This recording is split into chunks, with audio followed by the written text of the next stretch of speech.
This is the Humanist Report with Mike Figueredo, sponsored by Amazon, Audible, HostGator, GameFly, and supporters of independent media like you. Welcome to the Humanist Report. My name is Mike Figueredo, and this is the 36th episode of the podcast.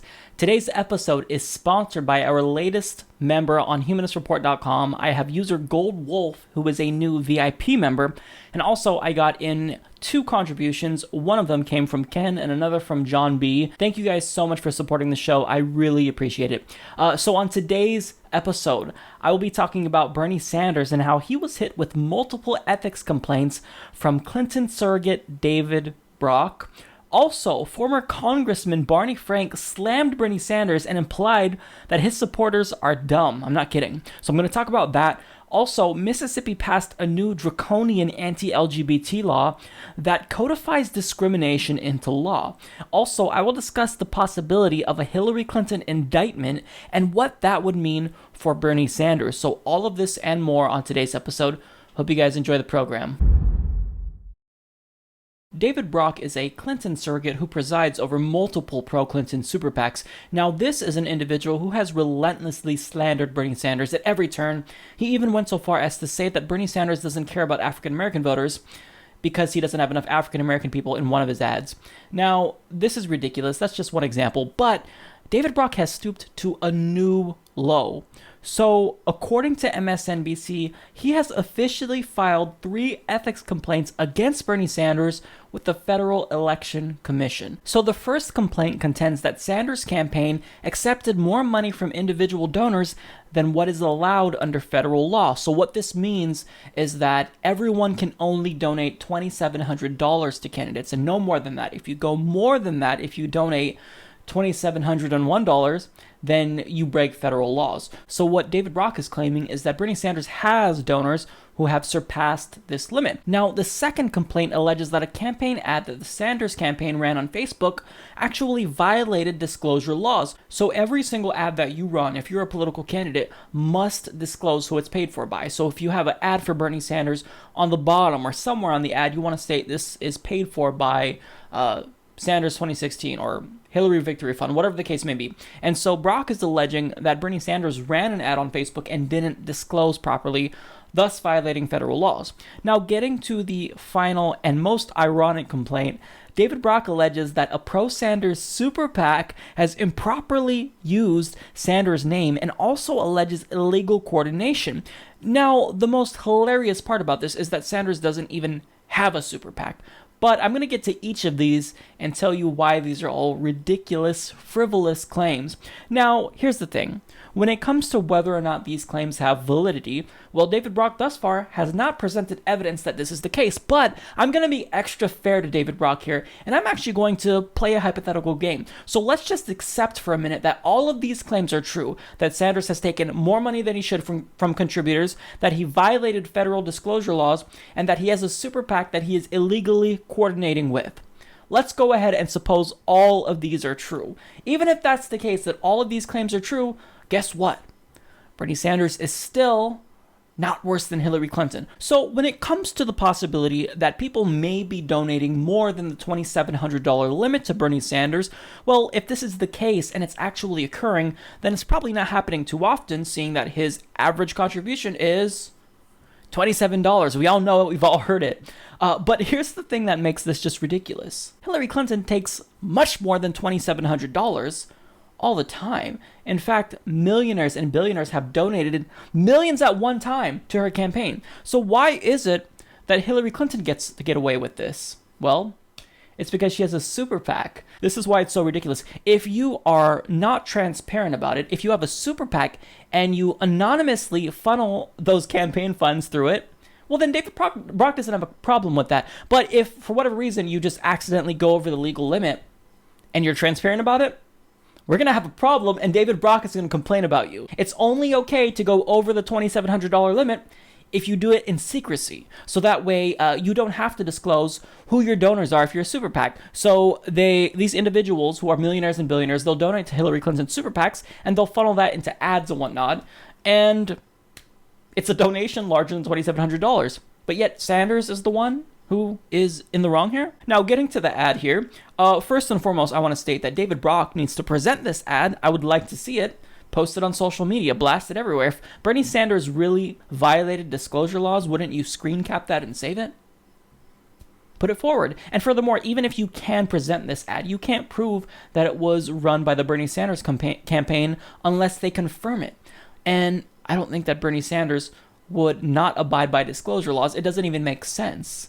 They have nothing to hide with this. See, if you run an ad on Facebook, which is the website that this ad was run on, anyone can run an ad. You could literally run an ad for like $5 and get it played for a couple of days.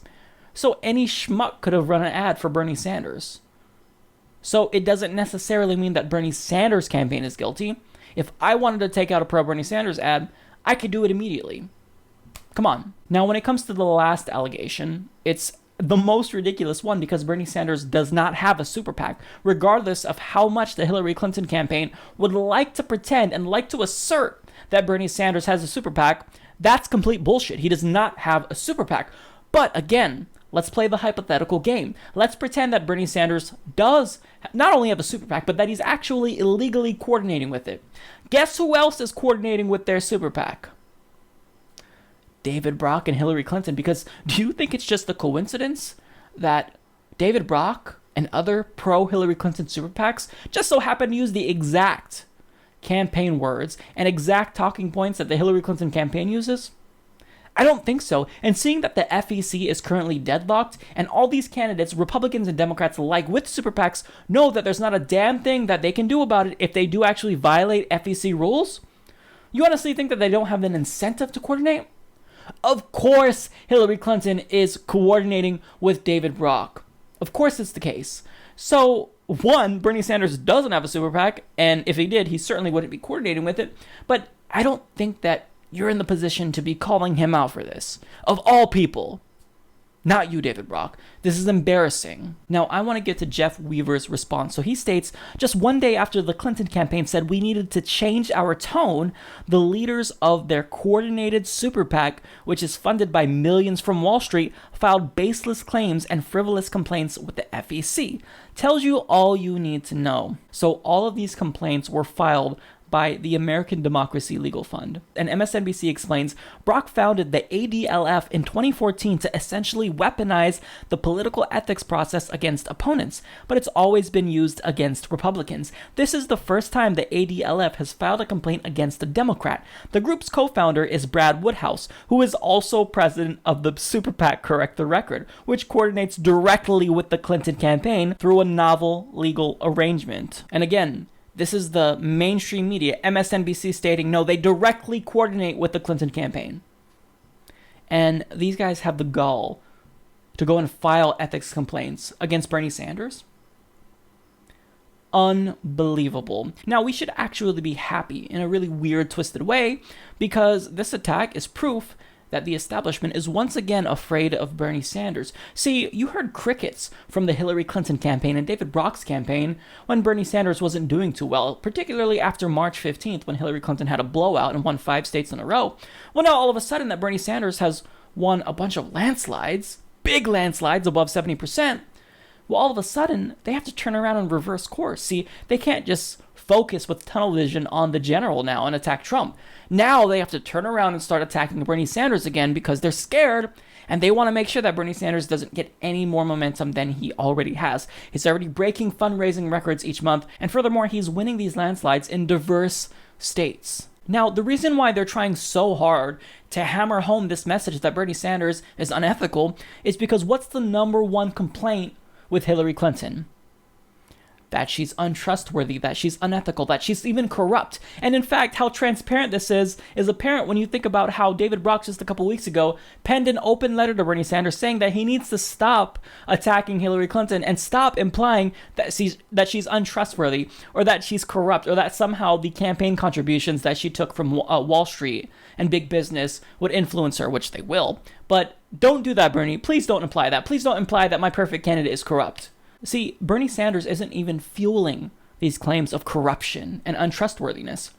Democratic voters and Republican voters rightfully view Hillary Clinton as untrustworthy and corrupt, because she does that to herself. She's untransparent. She won't release her Goldman Sachs speech transcripts. What did you tell them, Hillary? She's taken money from the fossil fuel industry and pro-fracking companies who screw us over. Come on, like this is absolutely as transparent as it gets. Now, David Brock doesn't give a damn about corruption, otherwise he wouldn't be supporting a candidate who refuses to release her transcripts or that reversed her position on universal health care after she took large sums of money from the health insurance industry. If he really cared about corruption, he wouldn't be supporting a candidate who's literally being criminally investigated by the FBI. I could go on all day here. See, this is what David Brock cares about. He's not worried about ethics or corruption. What he is worried about is his own ass. If Hillary Clinton wins, maybe he was promised a seat on her administration. Who knows? So this is by far the most disgusting thing that David Brock has done thus far. He stooped to the lowest of the low, and I wouldn't be surprised at all if Hillary Clinton is behind this, egging him on, because obviously they directly coordinate when they're not supposed to. But I mean, it's clear as day. And yet he has the audacity to go on here, file these ethics complaints, and say that Bernie Sanders is doing everything that Hillary Clinton is doing? Come on, man. Talk about the pot calling the kettle black. This is absolutely just laughable, and David Brock should be ashamed of himself. Barney Frank is a former member of Congress who is almost universally adored by not just the party, but members of the party who vote for them. And this is in part because, one, he was very outspoken, he was entertaining, he was the first member of Congress to actually get married to someone of the same sex. The problem is that nobody wants to critique him because of this. He's this hero because he's an openly gay congressman, or he was. And so everybody's silent when he speaks. So when he says these crazy things, people are disinclined to actually speak out against him. But I'm going to go ahead and do that because I am sick of him running his mouth against Bernie Sanders. And in an interview with Slate, he decided not just to slam Bernie Sanders, but he actually criticized Bernie Sanders supporters as well. Not kidding. So when it comes to angry progressive voters, he says, I am disappointed by the voters who say, okay, I'm just going to show you how angry I am, and I'm particularly unimpressed with people who sat out the congressional elections of 2010 and 2014, and then are angry at Democrats because we haven't been able to produce public policies they like. They contributed to the public policy problems, and now they're blaming other people for their own failure to vote. And then it's like, oh, look at this terrible system, but it was their voting behavior that brought it about. Now, the interviewer responded by saying, it seems like you're saying Bernie's voters have a slightly unrealistic sense about the political process. And he said, oh, I didn't say slightly. Bernie Sanders has been in Congress for 25 years with little to show for it in terms of his accomplishments, and that's because of the role he stakes out. So what you're seeing here is a classic case of victim blaming. Don't blame the fact that we hold elections during the week when people have to work, or don't blame these voter ID laws that are prevalent in very many states, like Arizona, where you have to wait for 5 hours in line and people with a disability or who have to get back to work can't stay. Don't blame that. Blame the voters for not getting out to vote. That's what you're going to do? And furthermore, even if the barriers to voting were diminished, you expect us to be excited about the Democratic Party? Look, I'm not defending people not voting. I think we should all vote. But you expect us to be super excited about the 2014 lineup of Democratic candidates? In 2014, Obama's approval rating was pretty low. So you had all these Democrats pretending to be Republican lights and were running away from Obama's record. So for example, you had Allison Lundergan Grimes in Kentucky, who wouldn't even admit that she voted for Obama. And then you had Mark Pryor, who was pretending to be a theocratic candidate. I'm not Barack Obama. I disagree with him on guns, coal, and the EPA. And Mitch, that's not how you hold a gun. I'm not ashamed to say that I believe in God and I believe in His Word. That's what we're supposed to get excited about, Barney Frank? Really? And then you blame us when we don't get out to vote for these corporatist centrist candidates? See, now you can blame voters partially for not getting out to vote, but if the party isn't exciting anyone, if you're not getting out to vote, if you're not fighting against these voter ID laws, if you're not fighting to make voting a national holiday, then you have to take some responsibility. But what he's doing is he's transferring the responsibility unilaterally from the party onto voters. This guy's unbelievable. And yet he's universally admired by the party and people who vote for the party. No, this guy is a bad guy. Not only is he corrupt, but he's just wrong on the issues. Now, when it comes to why people are angry and why Sanders says the political system is fundamentally corrupt, this is what he had to say. the financial system is people lending money to other people so they can do things. I do think that he overstates it when he says they're all corrupt. It's simply not true. And by the way, when it comes to specifics, the only specific I have heard is Glass-Steagall, which makes very little change in the finance system. I think Sanders gets a pass from the media. Other than Glass-Steagall, what did he propose in 2009 and 2010 when he was a senator when we were dealing with this? The answer is nothing. Why haven't you looked at his record? Okay, let's put the brakes on this for a second and break down what he just said and how ridiculous this is. This is the former highest-ranking member of the Financial Services Committee for the Democratic Party, and he said that Glass-Steagall didn't do much. He said it didn't change. It makes very little change in the financial system. Genius. I'm not sure if you recognize this, but repealing it led to the Great Recession in 2008. Did you miss this one fact? Because it's a pretty big fact. You were the head of the Financial Services Committee for the Democratic Party. You didn't realize that repealing it would lead to this disaster? Either you're lying or you're incredibly dumb. Now, you're right about one thing. Bernie Sanders is getting a pass from the media. But he's getting passed on altogether. So they're not even covering him. They're ignoring him entirely. He won 3 landslides from diverse states, what they said he needed to win, and there were crickets. They were silent. Nobody covered it. So yeah, he's getting a pass, Barney Frank, but for a different reason than you're stating. Now, he was asked about Hillary Clinton's corruption, and of course, he took it as an opportunity to attack Bernie Sanders. When asked, do you think she should release her Wall Street speeches? He says, yeah, but I don't think anybody is really against her because she won't. By the way, I think Sanders has been outrageously McCarthyite on that. And he clarifies by saying, yes, I saw one commercial that said the big companies weren't punished. Why? Well, maybe it's because Hillary is getting speaking fees. So the Secretary of State should have been indicting people? I mean, yes, McCarthyite in the sense that it's guilt by association. He claims about what she did with regards to all this money stuff. Where's the beef on that? And he continues, what Sanders basically says is they're trying to bribe you. Well, what do they get for money? He shows nothing. There have been a couple of cases of Republican senators trying to weaken the Dodd-Frank Act. Elizabeth Warren has been a much more successful defender of that bill than Senator Sanders has been. There was this complaint, oh, she had contributions from Wall Street. So did Barack Obama. So does every Democrat because you can't unilaterally disarm. Actually, you can. Bernie Sanders has proven that not only can you raise a sufficient amount of funds to stay in the race and run for president, you can actually outraise the candidate who's taken millions from billionaires and Wall Street. Hillary Clinton. So, yeah, you can unilaterally disarm, and you can no longer use this line of attack against Bernie Sanders and use it as an excuse to justify Hillary Clinton taking millions from the companies that screw us over, such as the health insurance industry, such as the financial services industry. It's ridiculous, and it doesn't hold weight anymore. So the question is, why would Barney Frank go through such lengths to attack Bernie Sanders? Well, I'll tell you. So first and foremost, he's a multimillionaire. It's estimated that his net worth is between 1.9 to 4.6 million. So there's one clue. So he doesn't have to worry about healthcare or the cost of education like us peasants. He's got that covered. He could sit back and relax. He's retired. He gets his full retirement, mind you.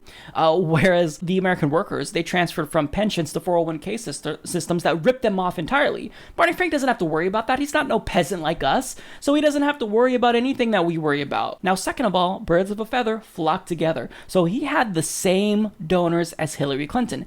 JP Morgan Chase, American Bankers Association, Bank of America, and he was the leading Democrat in the House Financial Services Committee. So he literally took money from the groups he claimed to regulate. You want to know who's a bigger icon in the LGBT community than Barney Frank?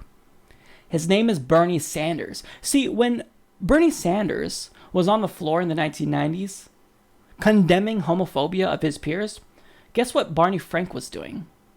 Nothing. He was silent. You use the word homos in the military. You have insulted thousands of men and women who have put their lives on the line. I'm talking about you and liberals like you that... So instead of thanking him for fighting for your rights before you even had the courage to come out of the closet, you condemn Bernie Sanders. You side with the establishment. You pick the candidate who fought against your rights. You pick the candidate who's going to screw us over because she has all these donors who she's beholden to that are not looking out for us. And as a result, Hillary Clinton can't look out for us because her hands are tied. So that's who you decided to side with. Look, here's the thing about Barney Frank. This guy is a corrupt establishment politician. That's the end of the story. You can look at him as, a gay icon if you want to do that. I wouldn't do that. You can support his policies. You can agree that he's quick-witted and that he's funny and that, he's very intelligent. But you can't dispute the fact that this guy is 100% establishment through and through, and that he will fall over himself to support his establishment buddies, right or wrong, because he was the same way. So he empathizes with them.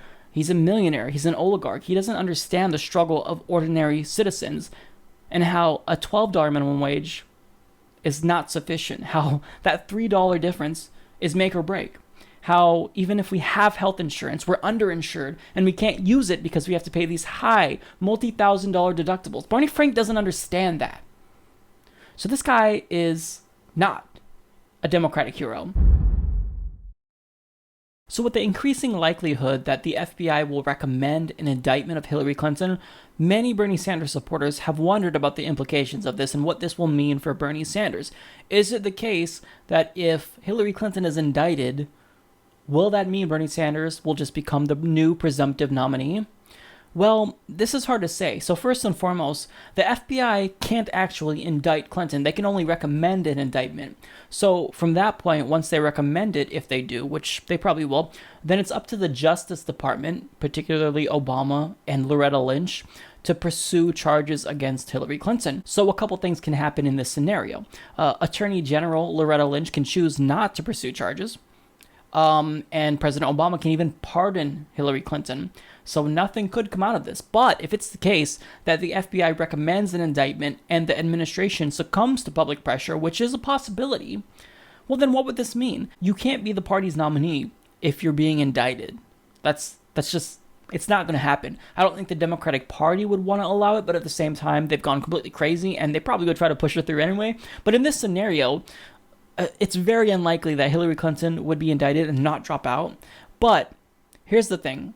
Does that mean, in this scenario, I mean, this is all hypothetical, this is all speculative, but if it's the case that Hillary Clinton gets the recommendation for indictment from the FBI and Obama says, yeah, let's do it, does that mean Bernie Sanders becomes the nominee automatically if she drops out? No. So here's what is very likely going to happen if Hillary Clinton drops out because she's indicted. The party will try to launch a brokered convention because all of Hillary Clinton's current pledged delegates, well, if she drops out, there's no obligation now for them to vote for her at the convention. So what they can do is they can vote for any other candidate and the party can put forth anyone they want. They could put forth Joe Biden. They could put forth Debbie Wasserman Schultz. And pledged delegates, they could then vote for that candidate and effectively undermine the will of voters. So it doesn't just mean that they're just going to vote for Bernie Sanders. If the party decides to get shady and do a brokered convention, which, let's be honest, they don't want Bernie Sanders, so of course this is going to be the case, well, then there's going to be a problem. Now, the reason why I'm telling you this is not to get you depressed and not to get you down, because many of you are kind of looking at this as a guarantee that Bernie Sanders will win, because in all likelihood, the FBI is probably going to recommend an indictment. But the reason why I'm telling you this is because it's very, very, very important. In the event we even hear about the FBI recommending an indictment, we hit the ground running. As Bernie Sanders supporters, we all mobilize, we all come together collectively, and we launch the most fiercest campaign against the DNC that you have ever heard. We call, we email, we do everything to get the message across that if you undermine the will of voters, if you try to put in some new person who none of us voted for, we leave the party for good. They have to be scared. They have to know that they will not get our support come November. Now look, you don't have to be Bernie or bust, but you at least need to flex and pretend that you're Bernie or bust and that you're going to leave the party if this is the case. And we need to do this immediately. Best believe that if I hear anything, I will make a video and start to mobilize people. You can believe that I'll reach out to Tim Black, Sane Progressive, Benjamin Dixon, and Noah, all these people, and we will come together and help facilitate this and coordinate this grassroots effort. But just know that if this does happen, if the scenario comes to fruition, we have to be ready. Get your signs ready. Get ready to protest, because the Democratic Party is not going to let Bernie Sanders have it so easily if Hillary Clinton is in fact indicted. In fact, a Hillary indictment would probably be a lot better for Joe Biden than Bernie Sanders. So Be very weary about this. If it does happen, it doesn't guarantee Bernie Sanders the nomination. Now, I'm not telling you this again to get you depressed and to make you feel demoralized. I'm telling you this because you may have to mobilize. We'll let them know that we are not going to lay over either. Bernie Sanders needs to be the nominee in this scenario. Otherwise, the party's done. The media, as well as Clinton's surrogates and Clinton's supporters, have tried to construct a false narrative that a bunch of he-man, woman-hating, sexist, racist, homophobic, male, white Bernie Sanders supporters, known as Bernie Bros, have been going around just policing women, policing African Americans, telling them who to vote for, telling them they need to vote for Bernie Sanders, calling women names, being sexist and whatnot. And they claim that this is a large portion of Bernie Sanders' base. Now, that's complete lies, because they try to do this about Obama as well, because since Hillary Clinton is a woman, they called them Obama boys back in the day. And try to also construct the same narrative and try to use identity politics against progressive voters. Now, ever since this happened, I've been trying to show everyone, if you follow me on Twitter or Facebook, I've been trying to highlight instances of abuse from Hillary Clinton supporters, because my counterpoint, which is factual, is that it's the case that every single presidential candidate has members of their base that are asshole-ish. Now, Hillary Clinton is no exception. So I like to call Hillary Clinton's supporters, who are sexist, racist, homophobic people, Hillary Bros. One, because I want to reappropriate that term, take it from them. And two, because they're doing the same thing that they allege Bernie Bros are doing. Which, again, you see that on both sides to a limited extent. Now, case in point, the Black Women for Bernie Twitter account, they get harassed all the time with racist, with sexist things from Hillary Clinton supporters. And many of my viewers who are female reached out and said that they've been called all kinds of names, that they're a disgrace to feminism, and that they're not a true feminist because they don't support Hillary Clinton. And this has occurred all the time, but the media, nobody wants to pick up on this because, Hillary Clinton is perfect. Her supporters are perfect. They're right. We're wrong. We're sexist because we don't support Hillary Clinton. That's the narrative that they want to craft. So a page on Tumblr called Bernie Bro, who has screen capped a bunch of instances where Hillary Clinton supporters, Hillary Bros, have been harassing Bernie Sanders supporters, or just saying racist, homophobic, bigoted, sexist, even anti-Semitic things. I'm going to block out the names of these people because we don't need to contribute to the noise and call them out and harass them, but I just want to prove the point that Hillary Clinton supporters also have people who are bad people in her base. So, getting to one here, the stupidity of a black man who thinks a white man will improve race relations, especially a Jewish one. LOL duped. Jane Sanders is making excuses for Bernie not being known. Please, shut her up. First, let's get her some wrinkle cream. Second, a curling iron. You retarded cunts never cease to amaze me. Now go cry because I used harsh language. Also, delegates, learn them. Thank you, Tulsi Gabbard, for your service to the Democrats. Let's continue to work on protecting the vote and restoring the Voting Rights Act. Now, this is what Donna Brazil posted, and somebody responded saying, she's a traitor. Special place in hell for women like that. I knew something was up with her. Someone says, Nina Turner will cause her pimp, Bernie Sanders, to lose black votes. Most blacks did not like her. And Nina Turner responded by saying, my pimp, and I'm glad you know how most blacks feel about me. Go away with your gutter talk. Now, Benjamin Dixon tweeted out, here is your Hillary white progressive calling Ashley Williams rabid child. Yeah, there is not a race problem here. And the tweet that he mentioned is, nice plant job by Bernie campaign thugs Jeff Weaver and Tad Devine, sent rabid child to attack and embarrass Hillary. I'm with her, burn thugs. Calling her a thug, which of course there's racial connotations because they can't say the N-word because, that's not socially acceptable. So in turn, they call African American people who they don't like thugs. Republicans do it, and so do Democrats. Someone says, then that will just make you an ignorant Uncle Tom dumb fuck, and don't complain when Trump erases Civil Rights Act and emancipation. Interesting that I'm an Uncle Tom now, says one person. Hillary supporters show their true side. Another account. This whole witch Hillary thing is ridiculous. Hillary should have brought Ashley Williams to heel right on the spot. Wow. Someone says, it's not about Clinton, it's about young women taken advantage of by the press. Clinton lose youth vote for a reason, and somebody replied and said, Muslims like you deserve all the drone bombings in the world. good. That, like, this is sickening. Like, these aren't just people who are saying sexist or racist things. This is someone saying that you deserve to die because you disagree. Really? You think someone who disagrees with you deserves to die? How are you liberal? Now, here's one from Anoa, co-host of the Benjamin Dixon Show. She says, as a woman of color, I do not need you or anyone defining for me who I am and which candidate I should support. And someone replied, if it wasn't for women's suffrage, which were not women of color, you would even have a vote. Wake up. So, look, you can go to the page. There's quite a bit of examples on there, and it's absolutely disgusting. So you wouldn't particularly expect this from, liberal people, but you see it all the time. I've seen it. I've retweeted it whenever I see instances of Hillary bros coming at me. So now that we've established evidence that there are Hillary bros that exist, here's my question. When is the Hillary Clinton campaign going to come out and disavow the behavior of her supporters? Bernie Sanders had to do it. So why not Hillary Clinton? Why does she get a pass? This is absolutely ridiculous. It's a double standard. Look, these are Hillary bros, and if you see a Hillary bro, if somebody's harassing you that's a Hillary supporter, tweet them at me, mention me in it, because I want to see it, because I want to highlight these instances of abuse and hypocrisy. Mississippi passed Bill HB 1523. This is a piece of legislation that literally legalizes discrimination against gay people. So Think Progress explains, the bill does not pretend to be neutral. It only protects people with anti-LGBT religious beliefs and nobody else. The sincerely held religious beliefs or moral convictions protected by this act are the belief or conviction that A, marriage is or should be recognized as the union between one man and one woman, B, sexual relations are properly reserved to such a marriage, and C, male, man, or female, woman, thanks for clarifying there, didn't know what you were talking about, refer to an individual's immutable biological sex as objectively determining by anatomy and genetics at time of birth. Now, the implications of this bill are far-reaching.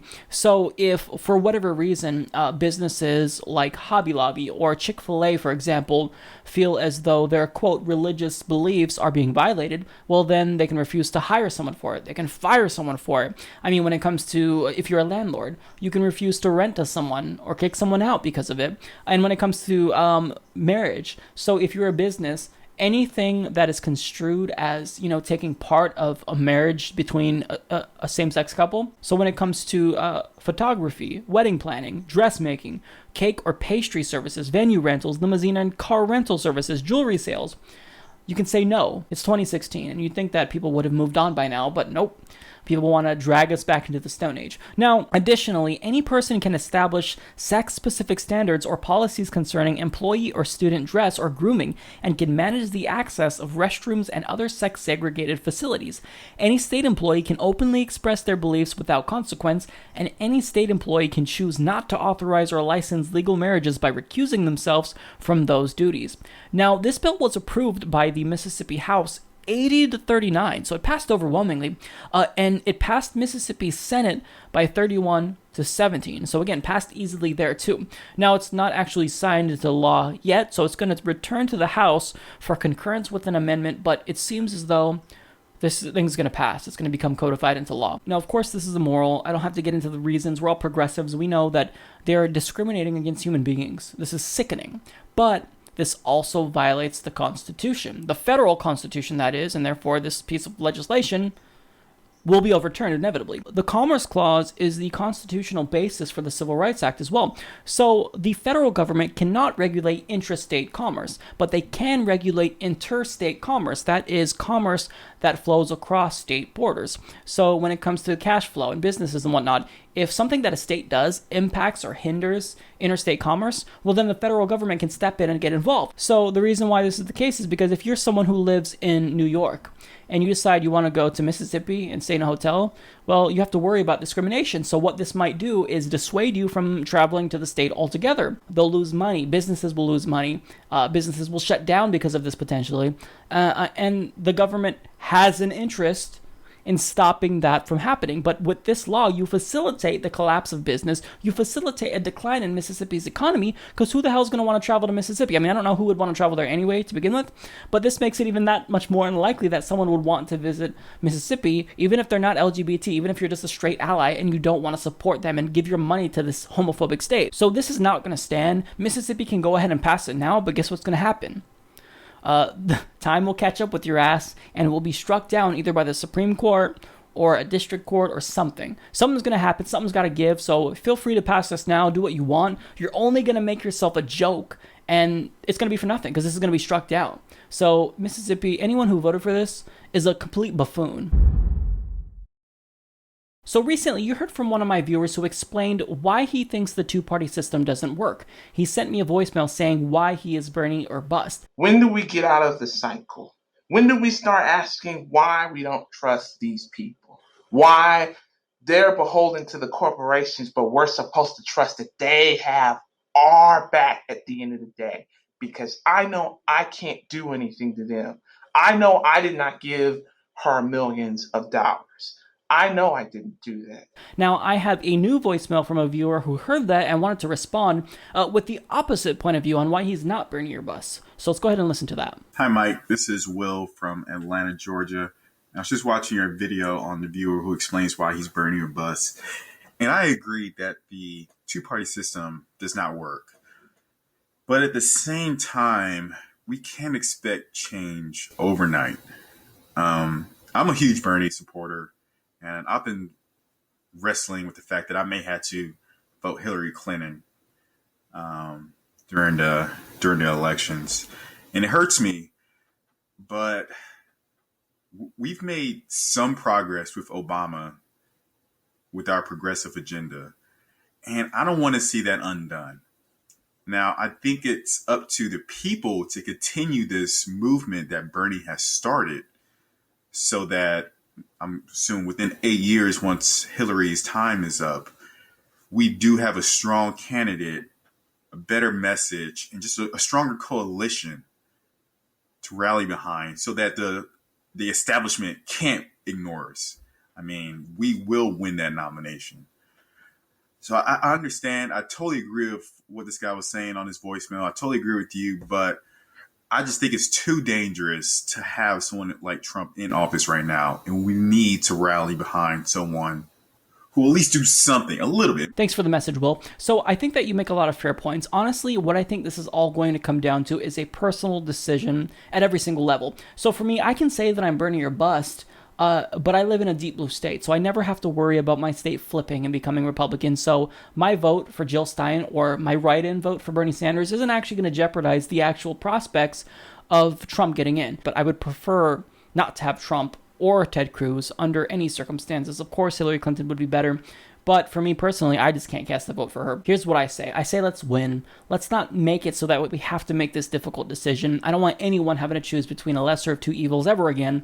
So let's win. Phone bank, donate, do what you can to stop Hillary Clinton from winning the nomination. Because, look, I understand, like, I truly believe that Will, I hear the despair in his voice when he talks about how he might have to vote for Hillary Clinton, and nobody who's a Bernie supporter really wants to vote for Hillary Clinton, because once you've had a taste of Bernie Sanders, a true progressive, why would you ever go back to the establishment pick?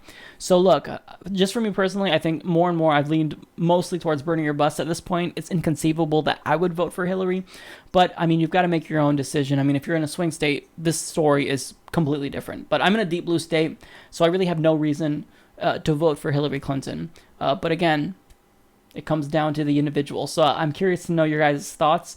If you live in a swing state, I'm particularly interested to hear from you in the comment section and whether or not you're Bernie or bust. So comment down below.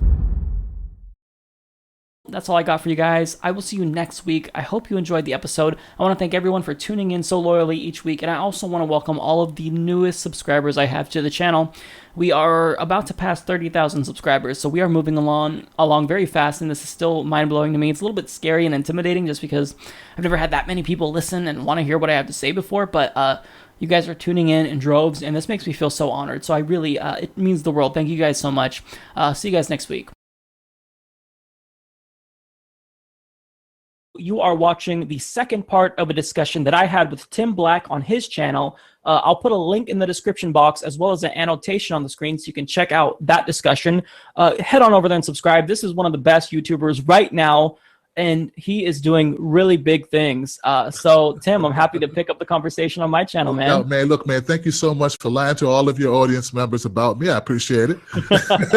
and look, man, and like I told everyone else, man, I feel the same way about you, man. You're an up-and-comer, man. You're a go-getter, man, and we love your message, Mike. Everyone loves you. Keep doing what you're doing, man. Thank you for having me. I appreciate it, man. You too.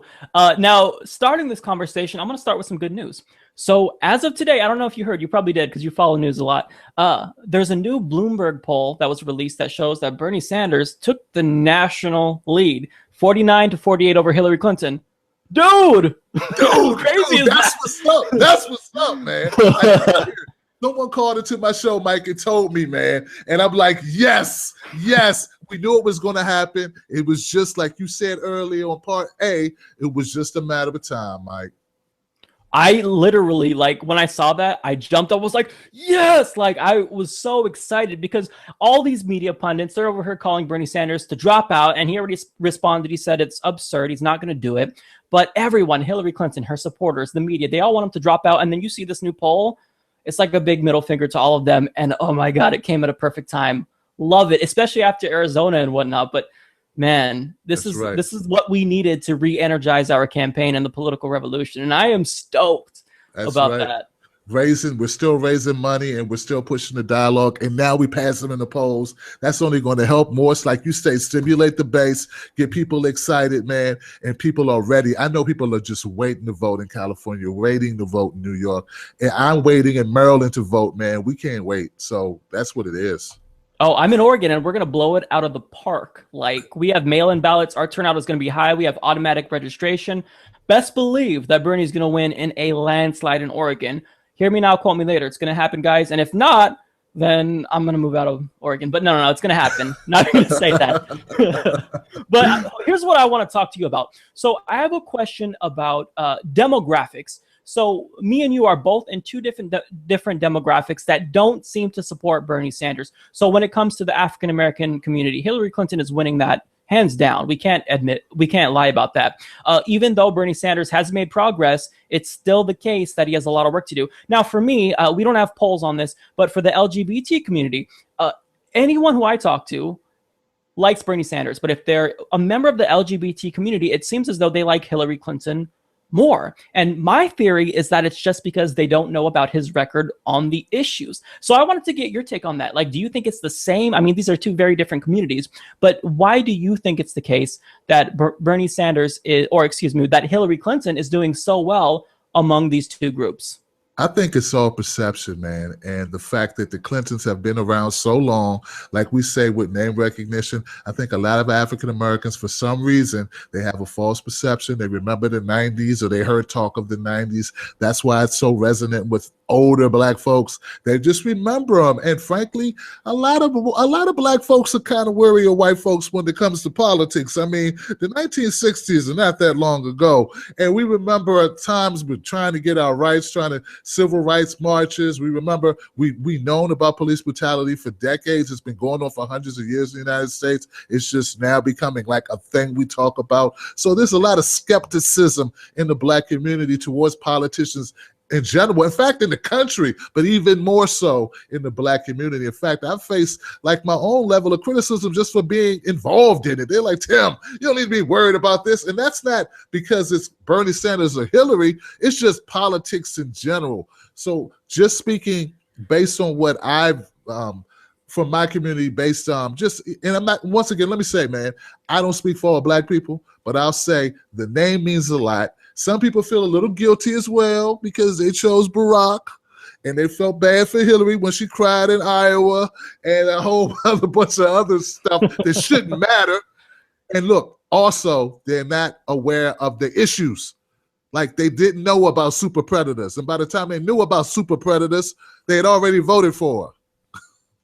Right. And what I want to say is that I would like Hillary Clinton to know what a super predator is. So Hillary, here are some specific instructions. Go to google.com and I want you to Google Goldman Sachs CEO. Click on images. That's what a super predator is. Someone who wrecks the economy, which affects only about 100% of the population. That's a super predator, but I'm going to go on a tangent because the super predator thing pissed me off. And I'm so glad that, shout out to Ashley Williams, who protested her that day. That was phenomenal. That was so great. That was brave, by the way, as well, with Secret Service and whatnot. That was amazing. I think what you're saying, like the mistrust of politicians, is absolutely true. I think that it makes sense. The name recognition that the Clintons have. I mean, you have the most powerful machine in the country. I mean, I can't think of a Republican family besides the Bushes that are as powerful as the Clintons. So it makes sense that Hillary Clinton is known by not just African Americans and LGBT people, but everyone. So I think that's really interesting. And look, man, I'm not saying this right. I'm just saying I think that's the reality of the situation. I wish it was different. I wish I could be everywhere. And I wish I could have been in South Carolina, like talking to people. Put me in a room. So I am a little pissed, Mike, because I feel like the campaign should have reached out more to African Americans and had us out there ahead of time. Why didn't somebody come holler at your boy Tim Black and say, come with us down to Georgia, come with us down to North Carolina, South Carolina, come talk to people. Look, Killer Mike, he's big, he's kind of slow, he can't do everything on his own. Nina Turner, she's just one person, she can't be everywhere. You need more surrogates. And frankly, I'm not saying enough black surrogates to talk to black people.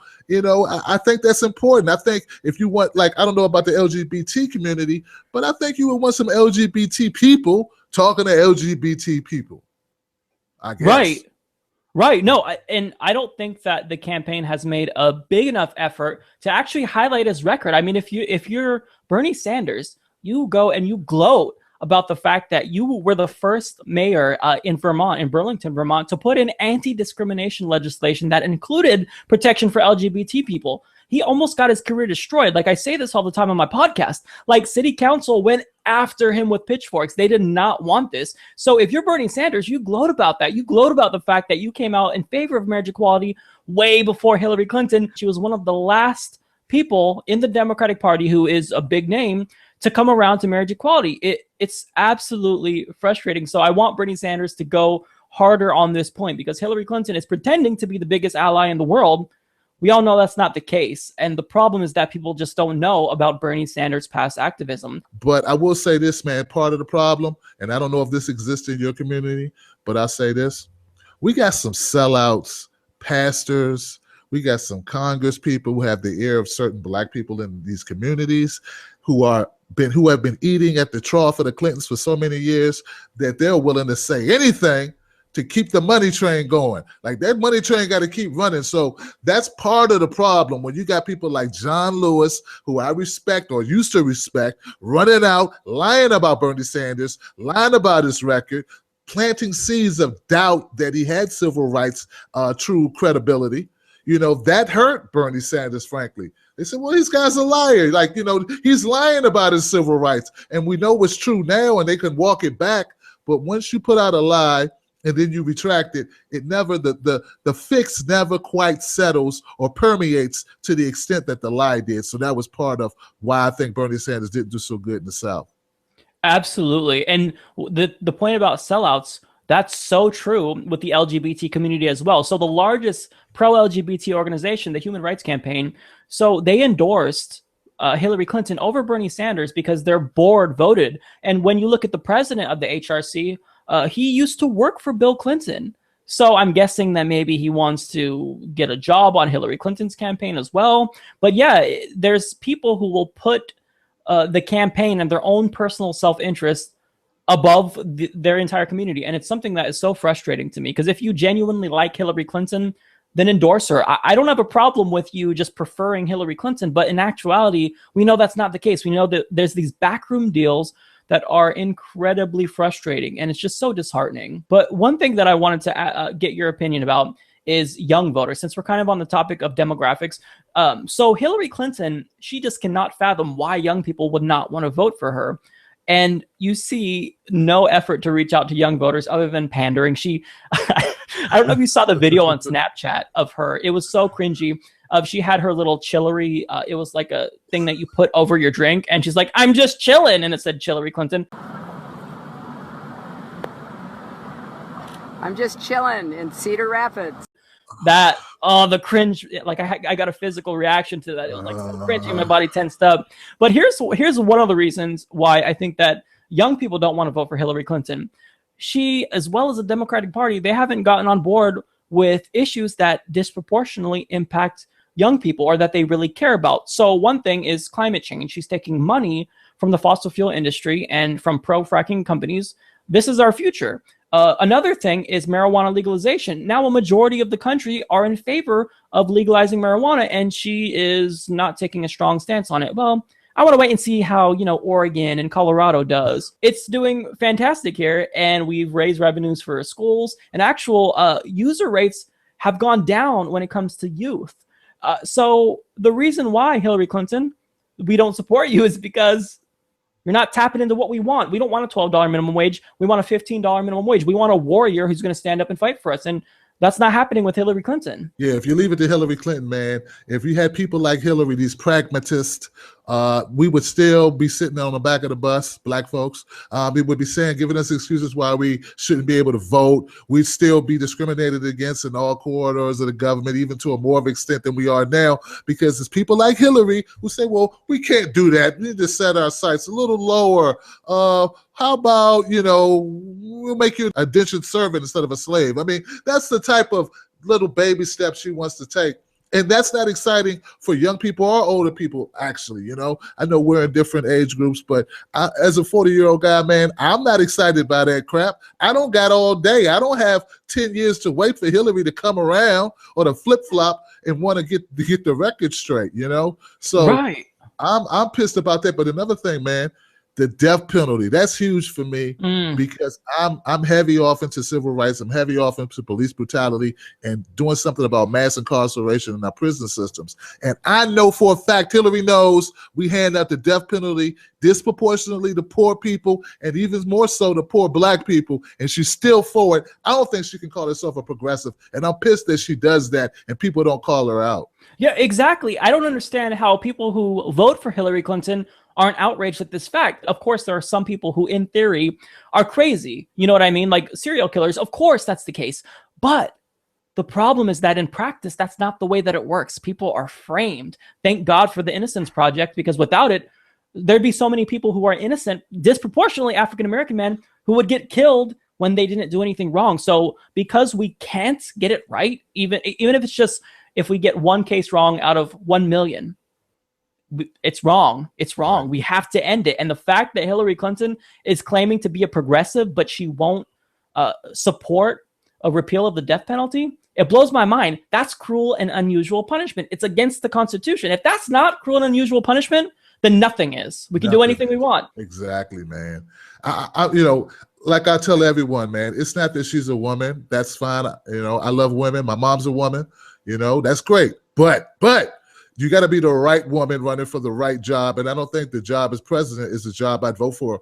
Vote for her, vote for Hillary for. And I'll say this, man, if Bernie Sanders had the same policies as Hillary Clinton, I wouldn't vote for him. I'm not voting for Bernie Sanders because I just like his name or I just like his style, the way he talks or the way he does his hand like this. No, I'm voting for Bernie Sanders because I like his policies. I like what he stands for. I like his integrity. And I just don't see that president Hillary Clinton. So you can call that bashing if you want to. I just call it my right to choose the best candidate. And I think the best candidate is Bernie Sanders, man. Right. And you know what's sad is that we shouldn't even have to say this. We shouldn't have to say, I don't support Hillary Clinton, because of, or I don't not support her because of her gender. That it's obvious. We're progressives. We were fighting on every side of the issue that was right from the beginning. But if one thing that I always bring up on my podcast is that many of Bernie Sanders supporters, I'd probably say the overwhelming majority who knew him and was there from the beginning, they backed Elizabeth Warren before we even knew that Bernie Sanders was running. So if she announced her bid for the presidency, guess what would be happening right now? We'd all be backing Elizabeth Warren, and Bernie Sanders wouldn't have even needed to step in the ring. Yeah, I heard that Bernie really wasn't excited about running, and it was sort of like a nominated, like people were like egging him on to give this a shot. So that's another reason that makes me let a guy, man. Hey, he's not in it for power. He's in it for doing the right thing. So, I mean, what else can you say, right? Right. So, one last thing I wanted to get to is I wanted to get your opinion on the transcripts for Hillary Clinton and how it's, because for me personally, it's crazy to me that people can vote for her when she clearly has this big thing that she's hiding and she won't reveal. How have that bit of information that she's keeping this from you. She can release it, but she won't, and you still vote for her. That, I just wanted to get your opinion on that. I mostly want to hear you rant, but man, look, look, Bernie Sanders says it better than anyone when he says, "Hey, you gave this speech. It was worth what, $275,000, $325,000. I don't know, some crazy amount of money. It must be the world's greatest speech. Why would you not share it with the world?" You know, and I feel the same way, man. You know, but my thing is, why are people thinking a woman who can earn that type of money, or a man or anyone who can make that type of money speaking to Wall Street would have your best interest at heart when it comes to locking down Wall Street? I mean, come on, man. Look, I got a little show. It comes on every day. There are people who have contributed to my show as little as $5 a month. But you know what? They want something for that $5 a month. They don't just do it just to do it. And if I start one day talking about tuna fish or, I don't know, spam, they'll be like, what the hell is this? I didn't give you money to start to change your format. So look, logic dictates that when people give you money for stuff, they have an expectation. But for some reason, these Hillary Clinton supporters, they think, oh, well, though, she was giving money, but it won't influence her. It's not like they had a reason for doing it. Come on, man. So that's how I feel about it. And I just think anyone who like puts their biases aside, they gotta realize she's influenced by that money. Who wouldn't be? You're not human if you're not influenced by money. I mean, you said it perfectly with people who's just given $5 to your show. Of course, you have to try to appease the people who are making what you do possible. So of course it's the case that if somebody is given me $100 each month or $5 each month or any amount of money each month, I'm going to do my best to make sure that they are satisfied with the product that I'm producing, because I'm a human being. I know that if I want to keep doing this, I've got to make sure that the people who fund this are happy. And to deny that that has any influence over you like Hillary Clinton does, it makes you a robot, not a human being, because 100% of the human population is influenced by money.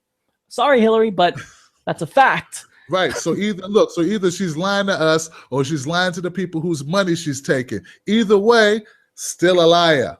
Either way you slice it, because we know that she told them something that would be devastating for her campaign. So if she releases the transcripts, that's going to be terrible. Me and you are going to be the first people to run away with it and analyze the hell out of it. But if she doesn't release it, then the suspicion will continue to build and build. So either way, she's backed into a corner. So what would be the solution for her? Well, you shouldn't have done it in the first place. Don't care. Release the transcripts. That's what I got to say. At this point, she can't do anything. She's got to continue to stonewall. I don't expect her to release nothing except gas and more vacuous talk on her campaign trails. And she talks to no one about nothing, about, more of that crap that I can't. It's like fingernails down a chalkboard, man. I can't listen to it for long periods of time. You mean you don't respond well, Tim, to focus group-driven tactics where they put their thumb like this and they go, I support the middle class. That doesn't respond to you? What? Yeah, man, it's weird, man. I like authenticity. I don't know what it is. I just want people to be real. Oh, man. Yeah, no, you nailed it. 100%. You nailed it, Mike. You nailed it, Mike. No, you nailed it. Guys, please subscribe to Tim if you haven't. If every single one of my subscribers, you have to be subscribed to Tim. If you're not, you're doing yourself a disservice. So we'll go ahead and wrap it up. I don't want to take up too much of Tim's time, but man, this has been really, really fun. Everyone get over to his channel. Check out part 1 if you haven't already. Tim, thank you so much, man. Hey, man, thank you so much for having me, Mike. This was cool. We got to do it again by default. And also, I want you to do a video with the same progressive, Debbie. I'm going to do one with her, and we need to continue this road, man, because we're all progressives and we're going the right way. Absolutely. And let me just remind everyone that if you take your channel, my channel, Debbie's, Ben Dixon, and you put us all together, we're a force. We're 100,000 subscribers strong, man. So we have a small army right now, and we're coming. So absolutely, yeah, you can expect collaborations with everyone. I'm excited to talk to Debbie, Ben, Noah, all these people who I've been really excited to talk to once I get an HD cam, which I finally have. Now it can happen. No doubt, man. Oh, and I have to do a shout out. I'm sorry, man. Shout out to H.A. Goodman, writer for Huffington Post Salon. He's a good friend, and also he's a good person for you to team up with, Mike. I highly recommend his work, and he's been on my channel and Ben Dixon's, so it's only natural that hopefully you can get him on your channel as well. Absolutely. Actually, I am familiar with HA, and his work is great. Like, he's the one person who is so unapologetically Bernie Sanders, even more so than you and me, maybe, that he gets like hate from it like constantly, but he's not stopping. And I love that so much. He is not backing down, and that's one of the things that I love about HA. But yeah, I definitely want to have him on as well. There's a lot of people who I want on, hopefully sooner rather than later. So yeah, good things coming. That's it, man. Thanks a lot for having me, Mike. I'm gone, man. All right, man. Well, take care. Hopefully everyone enjoyed this. We'll see you next time.